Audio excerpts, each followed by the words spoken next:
Bonjour, bienvenue sur Histoire d'en dire plus. Aujourd'hui, on va parler d'un film pas connu, produit par George Lucas, Howard the Duck, connu en Europe sous le nom de Howard A New Breed of Hero, est un film de comédie de comics américain de 1986, réalisé par William Wick et mettant en scène Lea Thompson, Jeffrey Jones et Tim Robbins. Basé sur le personnage de Marvel Comics du même nom, le film a été produit par Gloria Katz et écrit par Wick et Katz, avec George Lucas comme producteur exécutif. Le scénario devait à l'origine être un film d'animation, mais l'adaptation cinématographique est devenue un film d'action en raison d'une obligation contractuelle. Bien que plusieurs adaptations télévisées des personnages Marvel avaient été diffusées au cours des 21 années précédentes, il s'agissait de la première tentative de sortie en salle depuis le feuilleton Captain America de 1944. Lucas a proposé d'adapter la bande dessinée d'après la production d'American Graffiti 1973.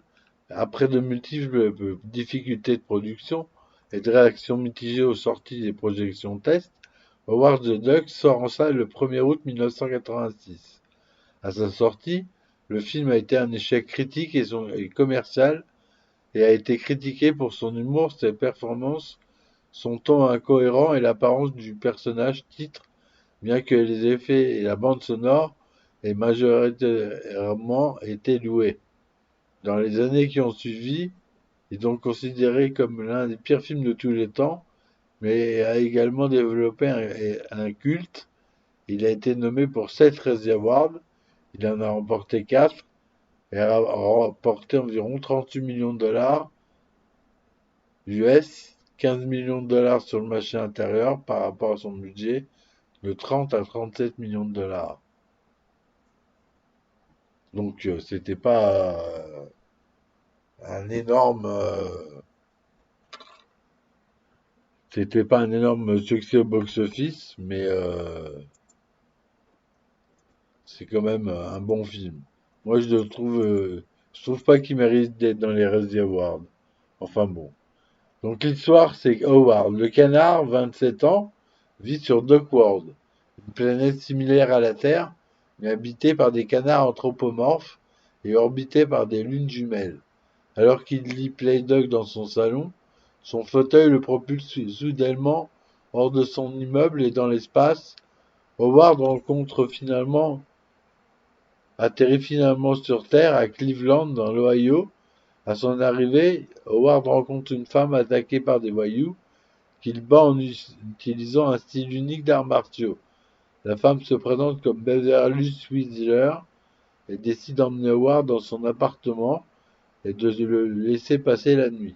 Le lendemain, Beverly emmène Howard chez Phil Bermont, scientifique qui, selon Beverly, peut aider Howard à retourner dans son monde après que Phil se soit révélé n'être qu'un assistant de laboratoire. Howard se résigne à vivre sur Terre et rejette l'aide de Beverly. Il postule pour un emploi de concierge dans un spa romantique local, mais finit par démissionner et retourne auprès de Beverly, qui joue dans un groupe appelé Cherry Bomb.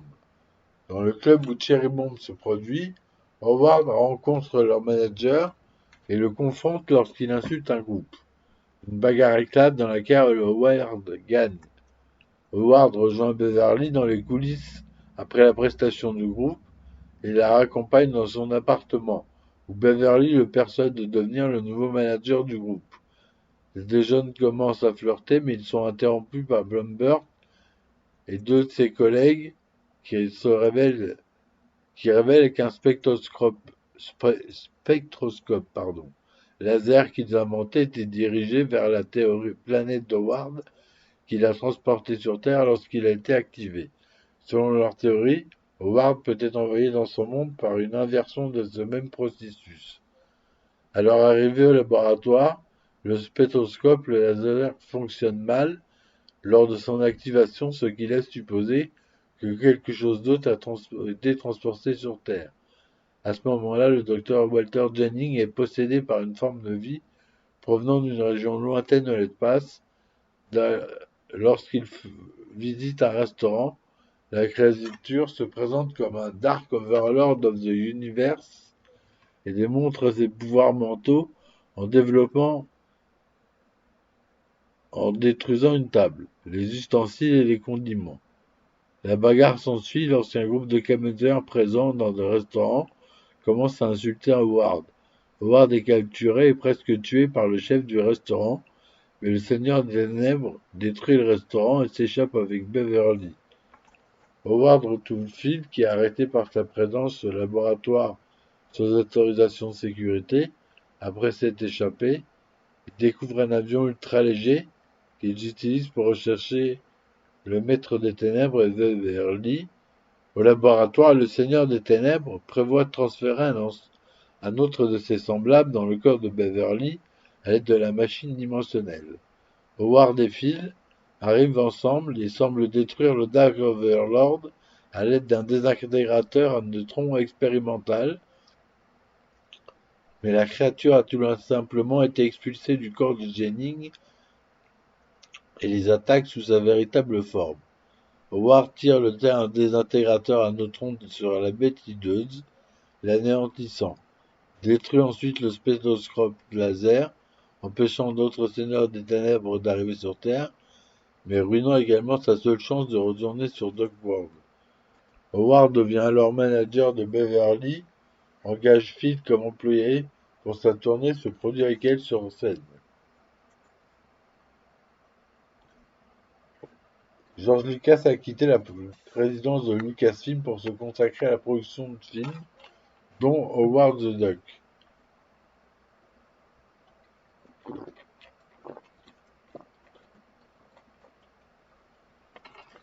Excusez-moi, je bois un coup. George Lucas a fréquenté l'école de cinéma avec William Wick et Gloria Katz, qui ont ensuite coécrit American Graffiti avec Lucas. Après la fin de la production du film, Lucas a parlé à Wick et Katz de la bande dessinée Howard the Duck, principalement écrite avec Steve Gerber, décrivant la personne et la série comme étant très drôle, et louant ces éléments de film noir et d'absurdité. En 1984, Lucas a abandonné sa présidence de Lucasfilm pour se concentrer sur la production de films. Selon le documentaire Look Back at Howard the Duck, Wick, Katz et Lucas ont commencé à envisager sérieusement d'adapter Howard the Duck en film et ont rencontré Gerber pour discuter du projet. Le récit de Steve Gerber diffère légèrement. Il ne se souvient qu'au moment où il a été approché pour discuter du film, Lucas n'était pas encore impliqué dans le projet. Le film avait été mis sous option par Universal Studios après un partenariat avec Marvel Comics. Selon Marvin Antonovsky, Sidney Sheinberg a exercé une pression très forte pour Howard the Duck, car le studio avait refusé des projets précédents dans lesquels Lucas était impliqué et qui avaient connu un grand succès. Sheinberg avait nié toute implication dans Howard the Duck, affirmant qu'il n'avait jamais lu le scénario. Lui et Katz étaient convaincus que le film devait être animé. Comme Universal avait besoin d'un film pour une sortie estivale, et pensant que l'animation prendrait trop de temps et coûterait trop cher, Lucas a suggéré qu'il pourrait être un produit en live action avec des effets spéciaux créés par ILM. Alors, petit aparté, les effets spéciaux, ils ont été créés par ILM donc, et c'est toute l'animation du visage du personnage qui est animé par des marionnettistes qui actionnent des manettes qui permettent de bouger le visage en fonction des dialogues d'ici sur place, qui a été redoublé ensuite. Donc le concepteur de la production dit Peter Jamison et le directeur de la photographie Richard Klein ont été engagés pour donner au film un aspect similaire à celui d'une bande dessinée en couleur. Tout au long du tournage, Wick a filmé de multiples segments d'établissement de World conçus par Jamison. Dans le plan d'ouverture, en ligne d'horizon affiché, pourrait facilement être New York City si ce n'était deux lignes visibles dans le ciel, à des angles similaires, l'une par rapport à l'autre, comme les deux soleils de Tatooine dans le film original Star Wars. L'appartement Howard est rempli d'accessoires détaillés, notamment des livres et des magazines, contenant des jeux de mots orientés vers les canards.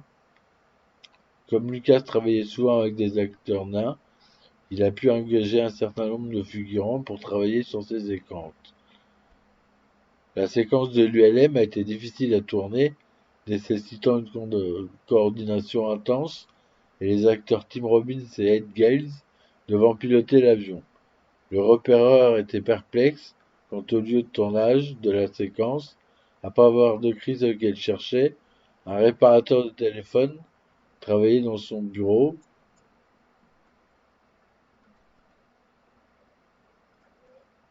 à San Francisco a suggéré à Petaluma, en Californie, pour la scène, en raison du temps de tournage limité, une troisième unité a été engagée pour accélérer le processus de tournage. Le point culminant a été tourné dans une installation navale à San Francisco, où les conditions étaient froides tout au long du tournage.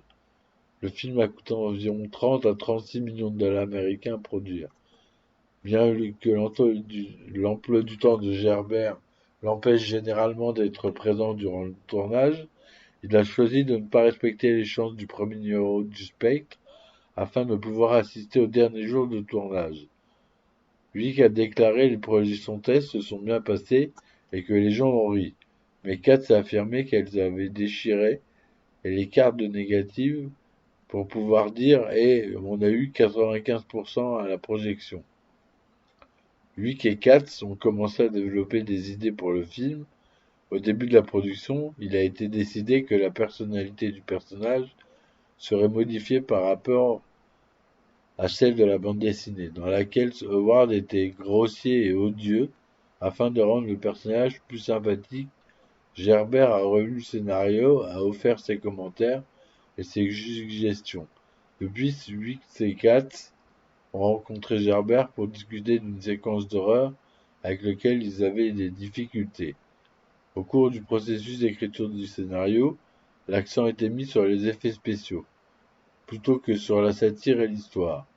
Dans l'ensemble, le ton du film est diamétralement opposé à celui de la bande dessinée, alors que Katz a déclaré « C'est un film sur un canard de l'espace, ce n'est pas censé être une expérience existentielle, nous sommes censés nous amuser avec ce concept, mais pour une raison quelconque, les critiques n'ont pas réussi à surmonter ce problème. » Gerbert a déclaré que la bande dessinée était une blague existentielle, en déclarant « Ce n'est pas une blague, c'est là, le ricanement cosmique, le gag le plus drôle de l'univers. Les moments sérieux de la vie et les moments les plus incroyablement stupides ne se distinguent souvent que par les points de vue momentanés. Quiconque ne croit pas en cela ne peut probablement pas apprécier la lecture de Howard the Duck. Cependant, le tournage terminé, Gerbert a déclaré qu'il estimait ainsi que le film était fidèle à la fois à l'esprit de la bande dessinée et au personnage de Howard et Beverly. Première proposition d'intrigue impliquait que le personnage soit transporté à Hawaï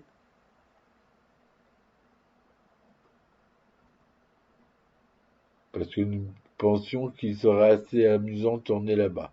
Selon Katz, il ne voulait pas que le film soit tourné à Hawaï au départ, mais plus tard ils ont réécrit le script pour que le film commence avec le monde de Ward. Donc voilà pour la partie 1. Je vous dis à très vite pour une partie 2. Et puis bye bye. Ciao.